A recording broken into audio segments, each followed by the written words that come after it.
Let's go. It's a great day to be a Wildcat.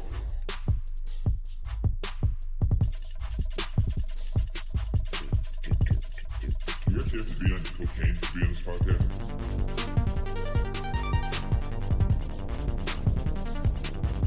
Cocaine. Yeah. Cocaine Willie.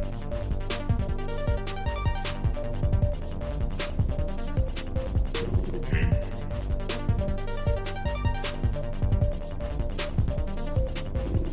Willie. What is up, everybody? You're listening to yet another edition of Cocaine Willie, the official K-State representative on the College Huddle. I'm your commissioner, Bob Trollsby, and as always, I'm joined by my co-host, the good chef Andre Napier, and Fireball Matt Marchesini.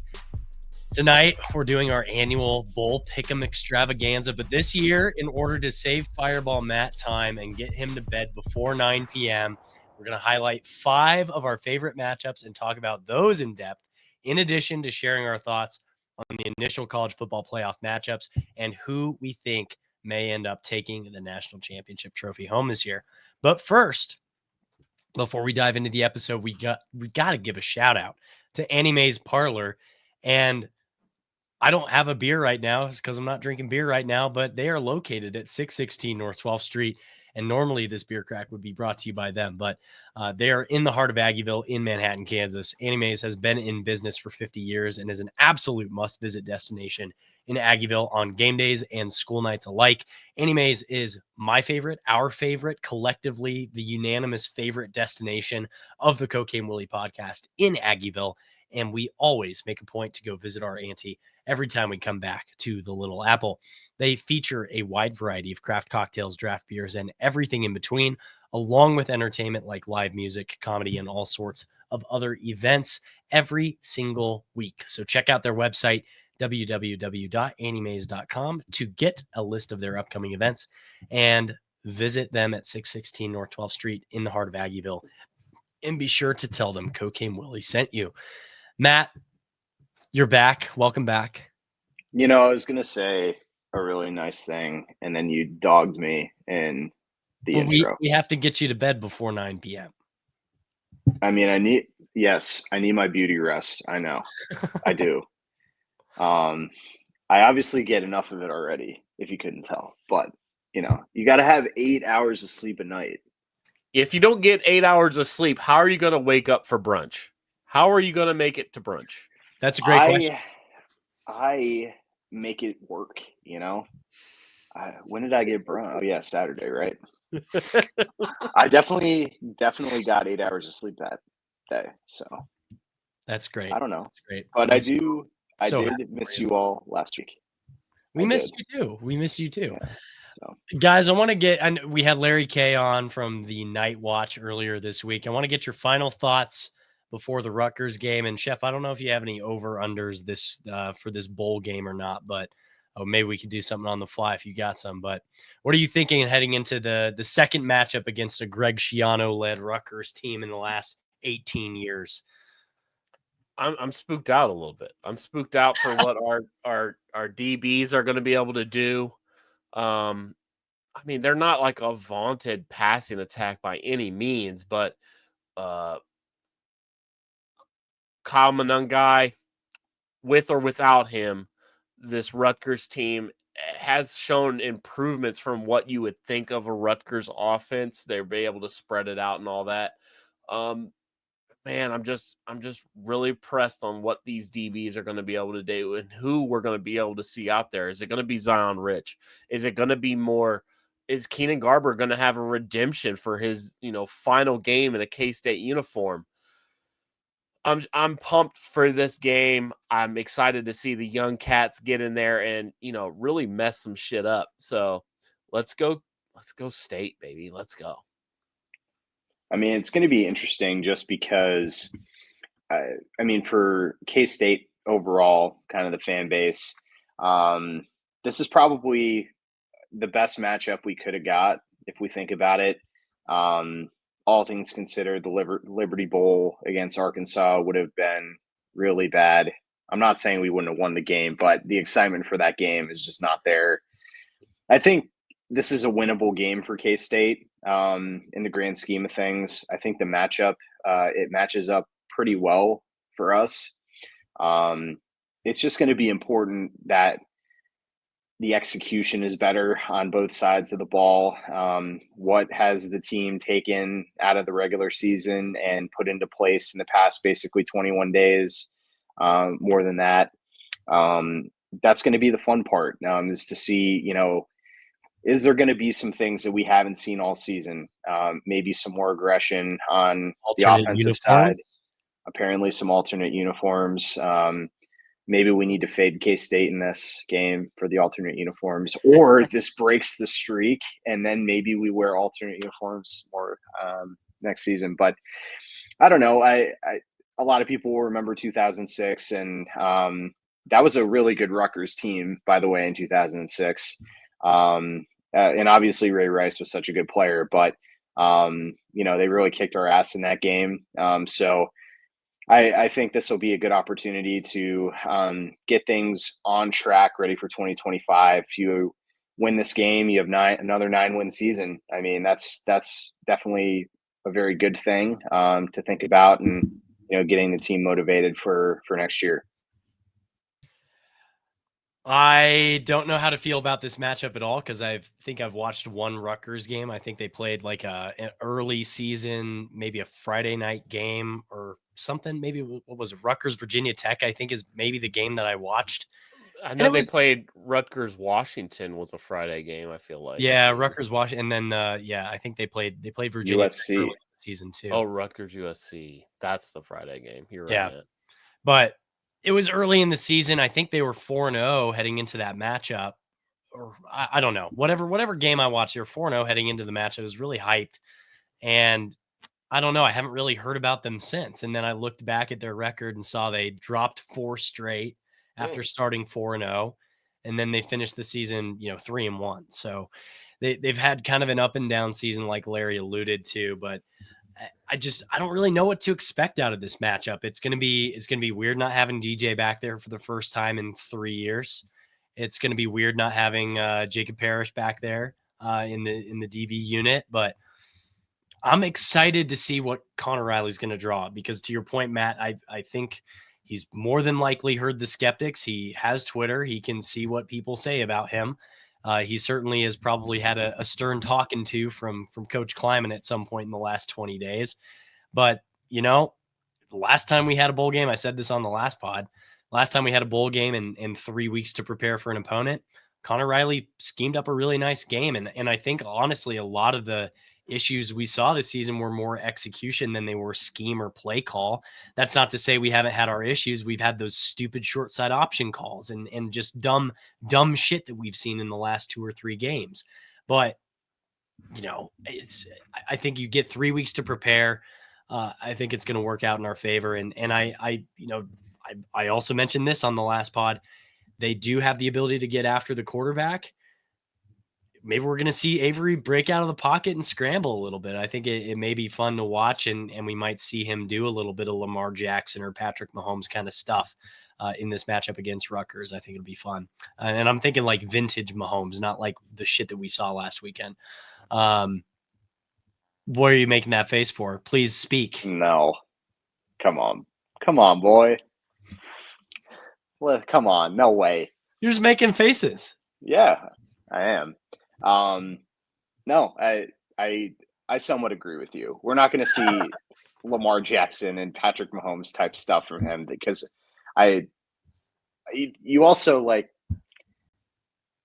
you have to have some playmakers that I think can also help with that. And there's going to be a lot of unproven talent out there for this game. We have high expectations for some of these guys, to come in, but is how many carries do you think Joe Jackson's going to get in this game? Hey, I got over unders for that later. Don't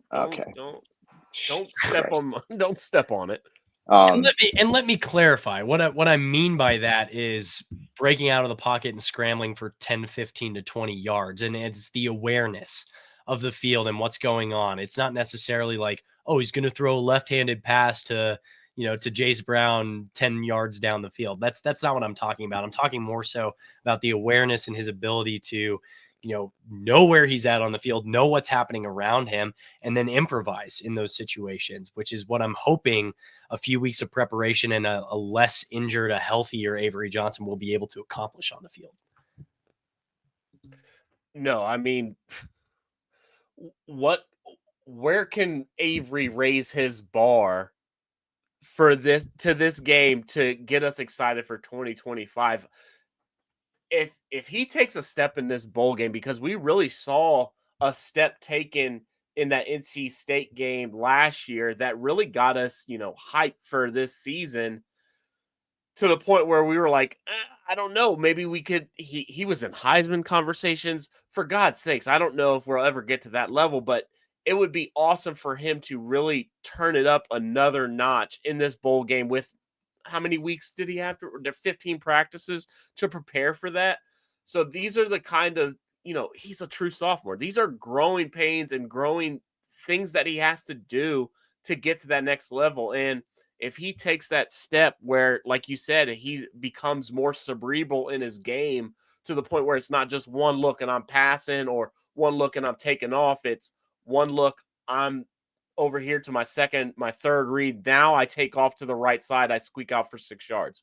Stuff like that is what makes quarterbacks, really take their team to not just, no offense to the Rate Bowl, but not Rate Bowl champions, but, college football playoff champions. Maybe we'll get there someday. I'm not sure how confident I am in that, but Chef, hit us with your over-unders. Okay, I've got, before Matt starts taking on my over-unders, I'm going to go Joe Jackson carries 15.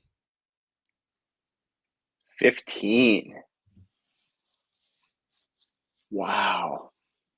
Are you going to do a half? Like a 15 and a half, Yeah, or 14 you and give a us half? a half.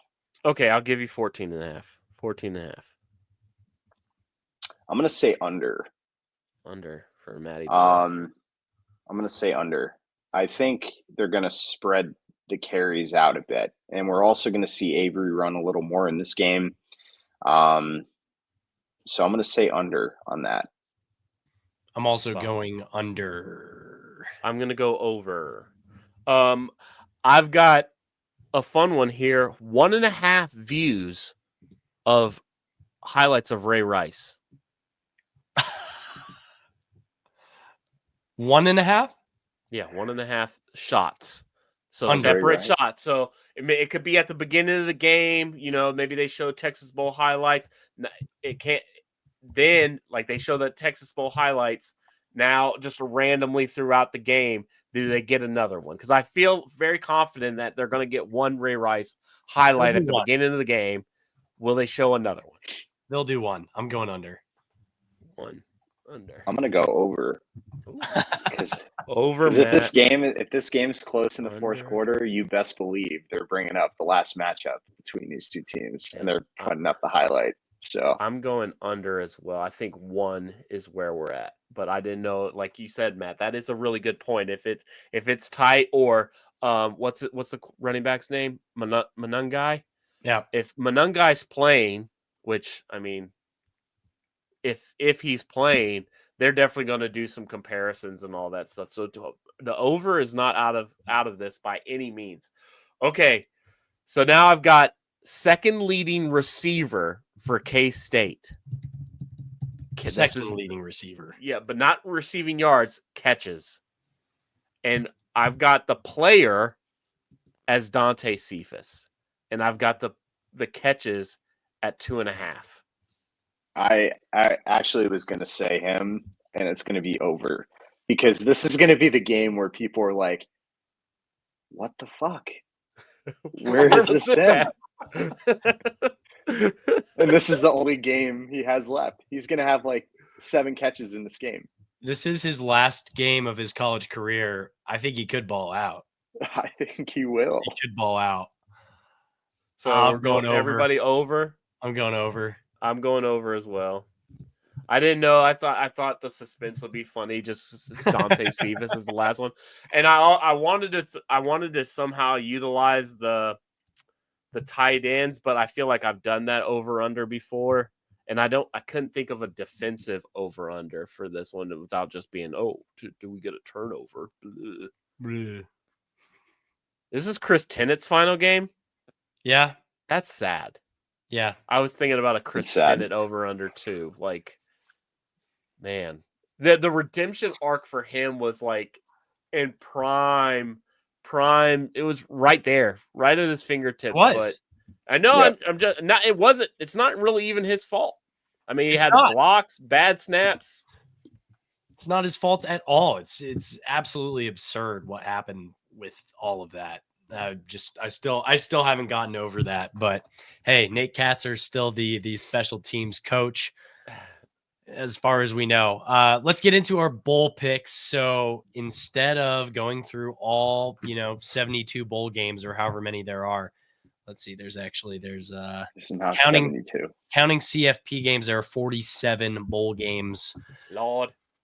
Yeah, so we're going to go through our 5 favorite picks. Chef, yours are not in the outline. I don't know what you're talking about. So, No, I mean, Yeah. I didn't know that we were just going to do the 5 because Matt's got to get his beauty rest. I thought we were going to go through all of them, but on the sheet, I do have all my picks in.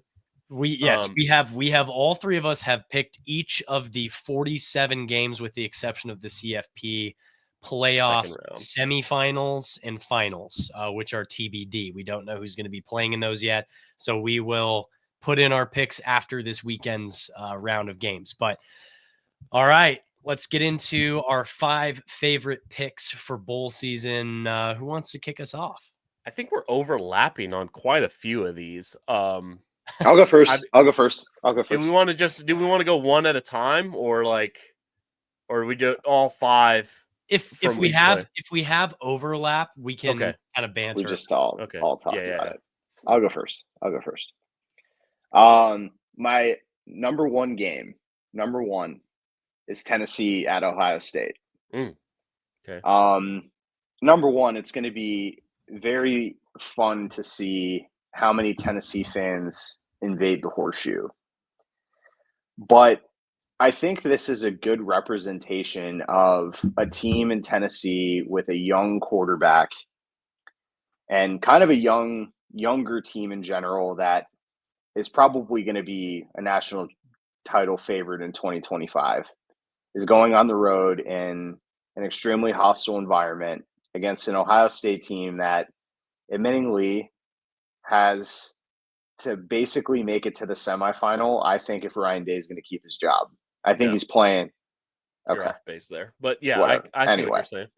Ohio State has a lot to prove because they were very much favorites to win the national championship this season. So it's going to be a very fun clash, not even just of what's going on in the game, but like some of the storylines of this game that makes this extremely fun. I think isn't Tennessee the first SEC team to travel to the shoe in like 34 years or something like that? I mean, that sounds about right. I couldn't think of another SEC team. I mean, they've had, well, I guess if you count Texas, if you're counting Texas as an SEC team, but they were a Big 12 team at the time when Texas went to. Yeah, because they also played Oklahoma. I wouldn't count. Yeah, those don't Texas count. or, yeah, I wouldn't count that. The original flag planting, by the way. Shout out to Baker. Yeah, that's illegal in Ohio now. Yeah. My second one, I think a lot of us are probably going to have this on the list, is BYU and Colorado in the Alamo Bowl. Yeah, I do have that game as well. I'll just provide one piece here. I think we look at from the Big 12 perspective this season, you have 2 teams that I think actually this will be a fun matchup on the field. A Colorado team. Nobody said they're opting out of this game yet, right? Like, I think no, really the only only big role player is Nikhai Hill-Green hit the portal. Yeah, I think really. Yeah, I think Colorado is going to be playing everybody, and I think BYU is going to be playing everybody. And so Colorado's offense against BYU's defense will be very fun, and then BYU versus a Colorado defense that He calls trademarked himself that. He I'm not just trademarked saying that. that catches me off guard He every freaking trademarked time. that. But yes, versus a Colorado defense that has given up some points this season. So I had two fan bases. I think they're going to travel really well down there. It's going to be fun. That's gonna be a fun game. That immediately caught my eye. It's definitely weird having these inter-conference bowl games with the old bowl tie-ins and everything with the Pac-12 and all that. But and to your point, Matt, from the last pod of it'll be nice when we eventually, maybe it's in 2 years, maybe it's never, but hopefully it's in 2 years, kind of refresh the bowl lineup a little bit, maybe get back to the Holiday Bowl, maybe get the LA Bowl presented by Gronk or whatever the hell it's called now. What used to be the Jimmy Kimmel LA Bowl, I don't know, whatever the hell it is. But it'll be nice to get some refresh bowls at some point. But this matchup specifically, it's a matchup that I wish we would have seen in the regular season. It would have had tremendous implications on the Big 12 title race had it happened during the regular season. So it's kind of funny and apropos that it comes at the end of the season in the postseason. But it's going to be a fun matchup, certainly, especially now that Travis Hunter's officially won the Heisman. That's going to get a lot of eyeballs too. Yeah, this was one of those games that was one of those variants that could have been the Big 12 title game if just, a couple butterfly effects would have happened to get these two teams in there. Big 12, the BYU's kind of reeling. I mean, not really, but they're not as fresh as they were when they were like 9-0 and everybody was like, "Oh, they're a college football playoff kind of team." And I mean, who's riding higher than Dion right now? I mean, this is kind of going to be his, not swan song, but what's the word I'm looking for? That we're like just really to sell his team after his kids and his basically stepson, go off to the NFL. The future of what Colorado football is, I think they're going to really try to sell that after the fact. So I'm excited to see what these two programs do, especially going into next season. So this will be a good leaping off point for both of those squads. Yeah, I'm excited for that one. Will be very fun. Number 3, Iowa State, Miami. Yeah, I got that one as well. I got that one. Number 1, sounds like Cam Ward's going to be playing in this game. Yep. And they have a bunch of offensive weapons against Iowa State defense that, has been hit or miss. So can Iowa State match firepower of a Miami offense? Can Iowa State withstand that? I think they're going to bring a ton of fans to Orlando for that game. And then obviously Miami is going to bring a ton of fans. So this could easily be like Miami wins 35-10, but really? I think so. I do. I mean, here's the deal. This is a matchup of two teams who throughout the season played to the level of their opponent in virtually every game. Yeah. So I think it's going to be like a 2-point game. And that's why I took Iowa State +4 because I'm like, it could be fireworks from both sides. I mean, both of these teams really like to spread it out. I kind of want to see what we got Cam Ward playing, who's probably going to be a first round pick, but what are the receivers for ISU doing? Are they playing? I'm not entirely sure, but this is one of those games where, like Matt, but I can't put it out of the range of possibilities for what Matt was saying, that Miami could blow them out, and Iowa State could blow them out, vice versa. I mean, these are two teams with explosive offenses, and if neither one of them have really a good defense, but the thing about it is Miami doesn't like to run the ball, and that's really the weakness of Iowa State. They have good secondary play. I mean, Kansas State kind of did whatever we wanted to, but that's not the point. But the point is that it's a very volatile game where it could be one of those, really down to the wire, like Bob says, or it could be a blowout. Either way, in my opinion. I will just never forget the last time Iowa State played in Orlando in a bowl game, and the way that Brock Purdy ended that game in what I think was his last game as a college quarterback was just, it was hysterical. It was one of the most The Cheez-It versus Clemson, and he's throwing pick Yes. sixes like left and right. Yeah. Yes, and then the last play of the game, he just I don't know. It was one of the most absurd things I've ever watched. Bad. My fourth game, I'll bet nobody has this on theirs. SMU at Penn State. Nope, I didn't have. So I think SMU is an underrated team. I do. I think they're really good on the offensive side. And I think this is actually a bad matchup for Penn State, even though it's at home. I agree. I think Penn State's a 9.5 point favorite in this game. I think SMU covers the 9.5. And I think this game is close until the end. Penn State, was played it close against Oregon for the most part, but I think this is going to be one of the best teams that Penn State has faced all season. And SMU is going to surprise in this game on the road. And I would absolutely not be surprised if they somehow came through with an upset in this game. So we'll see about that. And then number 5, this might also be shared by a few of you or a couple of you. A&M and USC in the it's the Vegas Bowl, I think. I don't have that one. You don't have that one? A&M is going to be trotting out Marcel Reed basically as the full-time starter now. Who is USC playing at quarterback? And USC has lost a bunch of people. I think this game is going to be a fun one because Lincoln Riley is just going to be like throwing the kitchen sink at A&M. And then, how does A&M respond to that? I don't know, but I could definitely see this as kind of like just both teams are on the offensive side going to put whatever out there.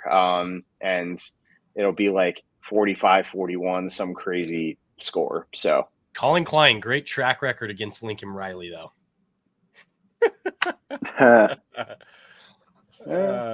Marcel Reed, I think he could get it done. I don't know. Do we think he's the future of Texas A&M football? I think that for me, I just don't. He never really gave me that spark. Like, he's a good running quarterback, but he just never seemed like he would be the face of a team like Texas A&M. Yeah. So I don't know. Do they try to venture out into the portal, try to get somebody? I don't think so, but he fits what Colin Klein wants to do. I mean, if he wants to get ran into the dirt, yeah. Shout out to Colin Klein.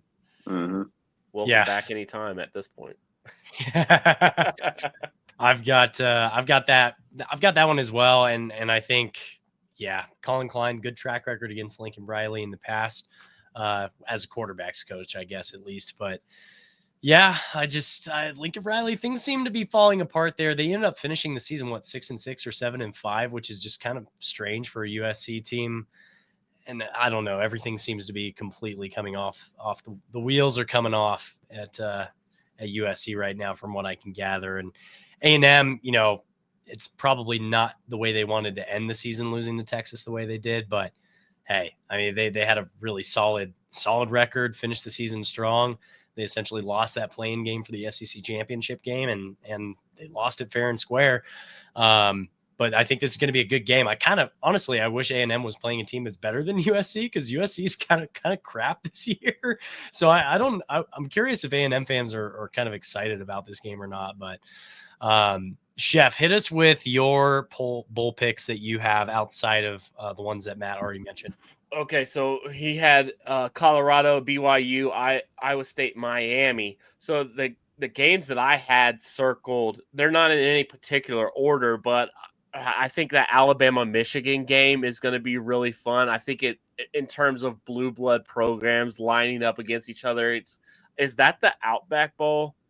I think it is. That's classic, New Year's Day.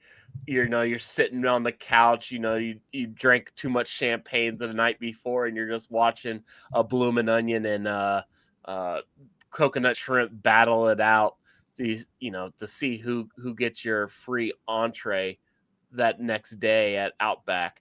But I like the matchup for Alabama. I just think they're a way better team. Michigan, good defense, but not too much on offense. They're still they're still feeling taser marks on their side from Columbus PD tasing them and pepper spraying them on the middle of the field at Ohio Stadium. My next one, Baylor LSU. I think for me, this has got a lot of Big 12 flavor for me because I think Baylor could be a scary team going into next year with Sawyer Robertson. And they're doing well in the portal so far, Yeah. from what I've gathered. So this could be one of those games that springboards Baylor into next year as being maybe a title contender. And, Dave Aranda was on the ropes after a Big 12 title win to having 2 mediocre seasons and then back into this really strong season. Who knows what he could do in 2025. But I just think Brian Kelly, Matt, you brought up Ryan Day's status.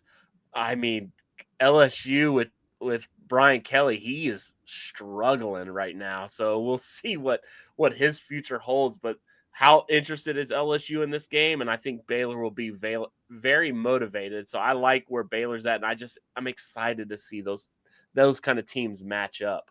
I've got this one as well. And to your point, Baylor kind of, if you've got two charts, Baylor's up and to the right, and LSU's kind of they're going down into the right, not in a great way.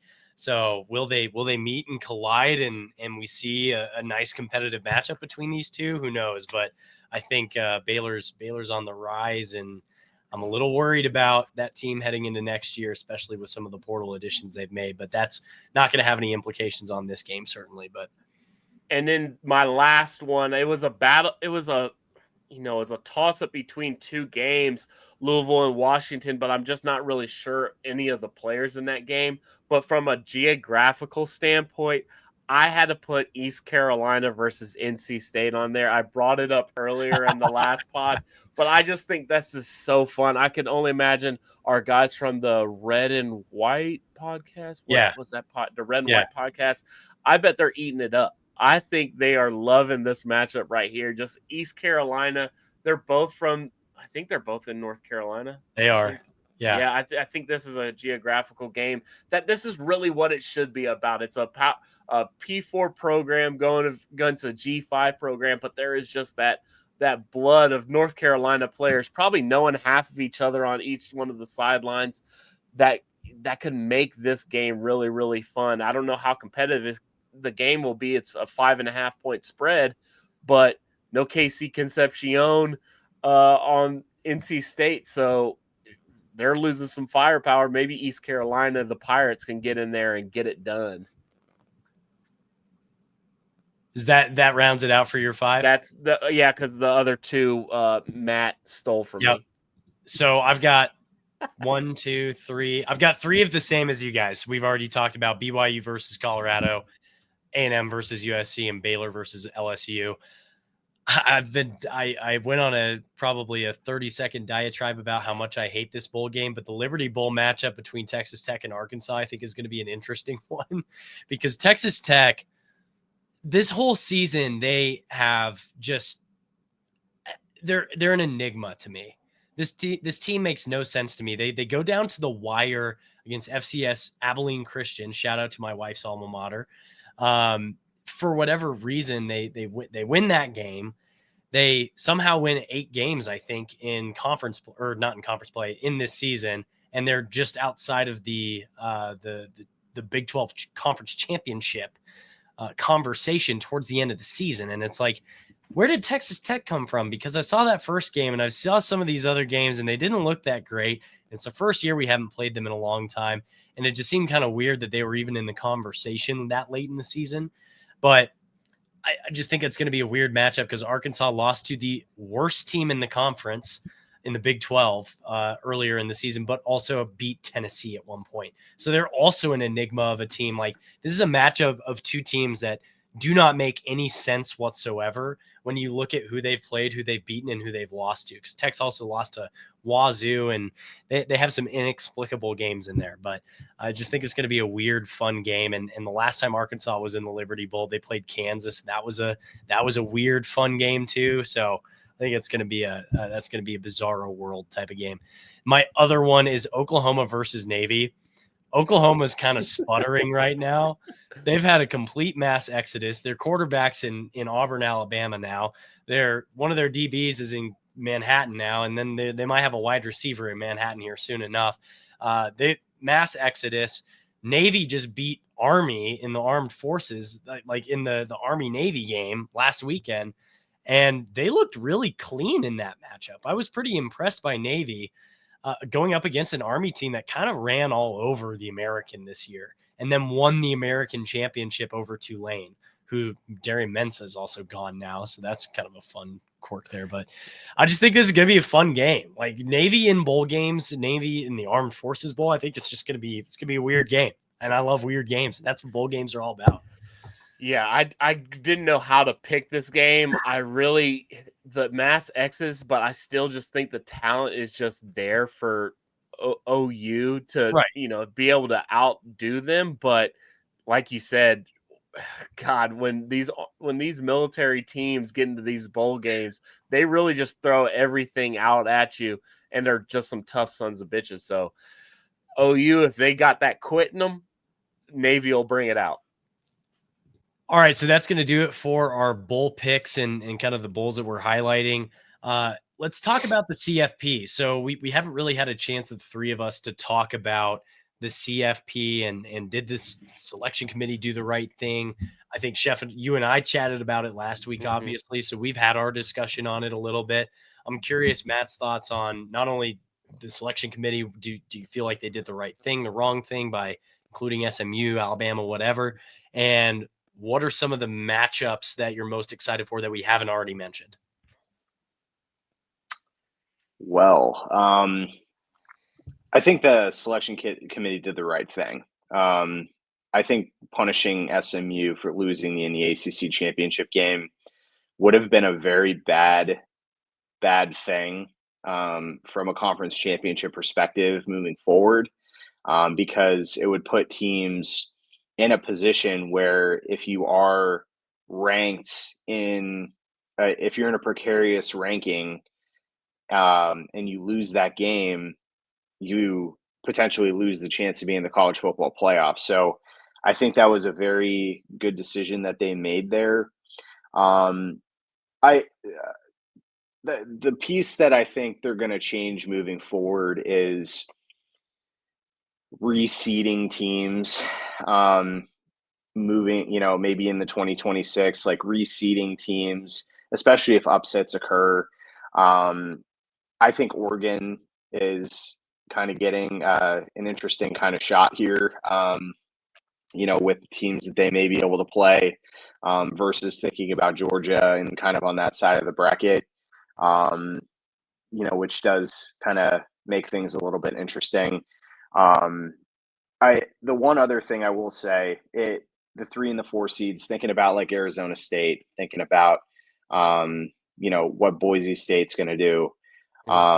Boise State has a lot to prove with that ranking, 100%. And Arizona State, I think, is kind of almost playing with house money a little bit. The opportunity to potentially play Texas, a Texas team that you could say neither here nor there. They play well, but then they have these games that are clunkers, that you're just like, what's going on here? So I think the playoff is going to fit Oregon's play style really well in the matchups that they may have. I'm picking Oregon to win it as the whole thing, as the 1 seed. But will there be any upsets in the first round? The campus games should be very fun from an atmosphere perspective. But is a Clemson going to go on the road in Austin and make a run there? Tennessee, SMU.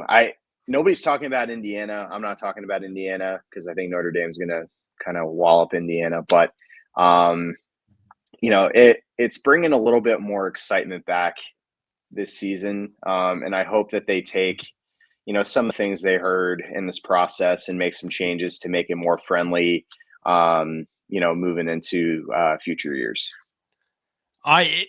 Potential upsets. I mean, SMU is definitely the one that I have my eyes on for the most part. Matt, you already mentioned it. I don't think it's a great matchup for Penn State and SMU. Yeah, they lost to Clemson, but they were down 20 points in that game. They fought back to make it close, and the committee saw that and included them, which I think is good. But I mean, they beat every team they played in the ACC this year, with the exception of Clemson. I think that says a lot about the strength of that team. Arizona State is also a team. I love the comparison of like they're playing with house money, because that team has nothing to lose at this point, and it is intriguing that they could potentially play Texas in the second round, because Texas, there are a lot of former Texas players that play for Arizona State right now. I don't know if you guys remember that from the preview, but there's a couple guys that transferred over to Arizona State from Texas. And then the Oregon, Tennessee, Oregon, Ohio State rematch potential there.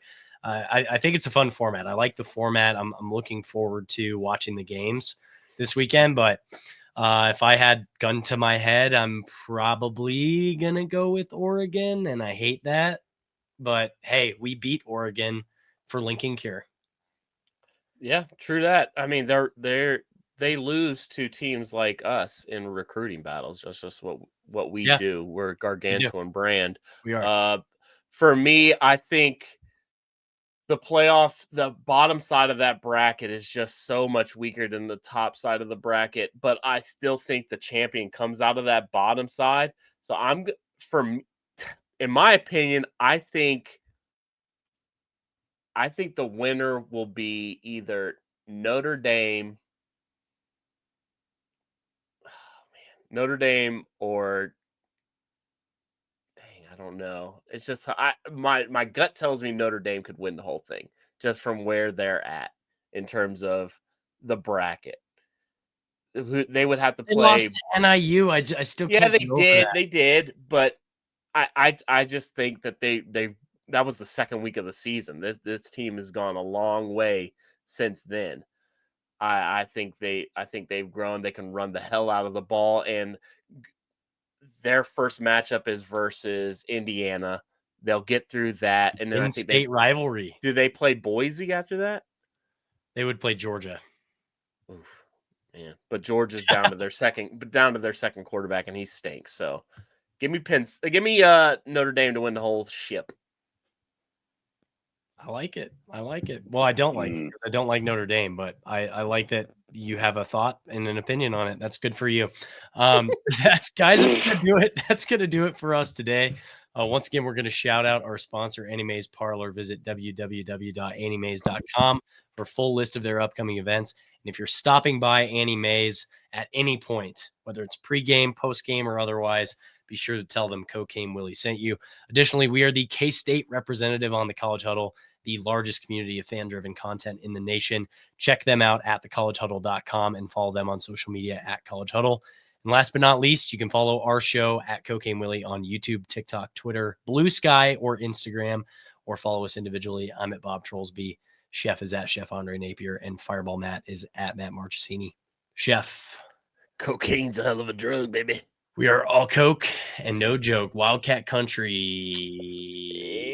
That's right. That's right.